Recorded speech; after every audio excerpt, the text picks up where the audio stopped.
నిజంగా 2014లో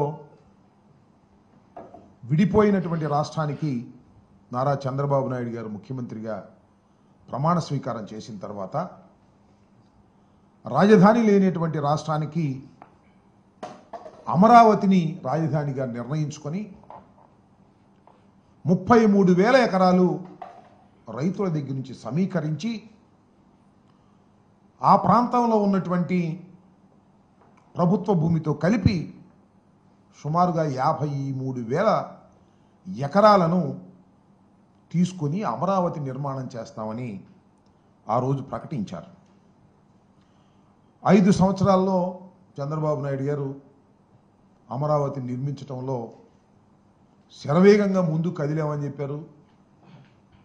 అద్భుతమైన నగరాన్ని సృష్టిస్తున్నామని చెప్పారు. కానీ 5 సంవత్సరాల తరువాత అద్భుతమైన నగరం పత్రికల్లోనూ వీడియోలోనూ కనిపించింది, కానీ అక్కడ మాత్రం కనిపించలేదు. It's a failure. 5 సంవత్సరాల్లో అమరావతి నిర్మాణంలో చంద్రబాబు నాయుడు గారు అట్టర్ ఫెయిల్యూర్ అయ్యారనేది జగమెరిగిన సత్యం. చంద్రబాబు నాయుడు గారు ఏం చెప్పారంటే,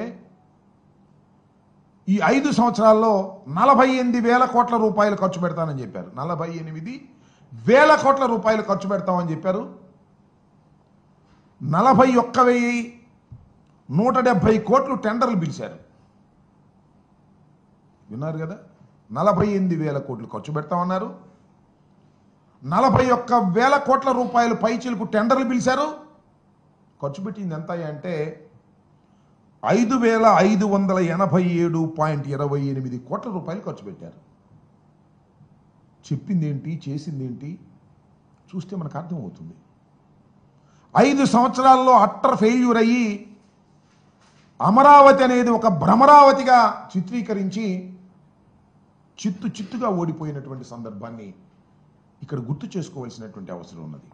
ఇక్కడ ఒక విషయాన్ని నేను చెప్పదలుచుకున్నాను. వైఎస్ఆర్ కాంగ్రెస్ పార్టీ ఏదో అమరావతికి వ్యతిరేకమని, వరల్డ్ క్లాస్ క్యాపిటల్ని నిర్మిస్తుంటే కడుపు మంటతో మేము మాట్లాడుతున్నామనేటువంటి మాట పలుమార్లు చెప్తున్నారు. ఇది వాస్తవం కాదని చెప్పదలుచుకున్నాను. ఆంధ్రప్రదేశ్ విడిపోయింది, గాయపడి విడిపోయింది. రాజధాని లేదు. రాజధాని నిర్మాణానికి కేంద్రం 2,500 కోట్ల రూపాయలు ఇస్తామని చెప్పింది. రాజధాని నిర్మించుకోవాల్సిన పరిస్థితి ఏర్పడింది. ఆర్థిక పరిస్థితి బాగోలేదు. హైదరాబాద్ లాంటి పట్టణాన్ని కోల్పోయాం.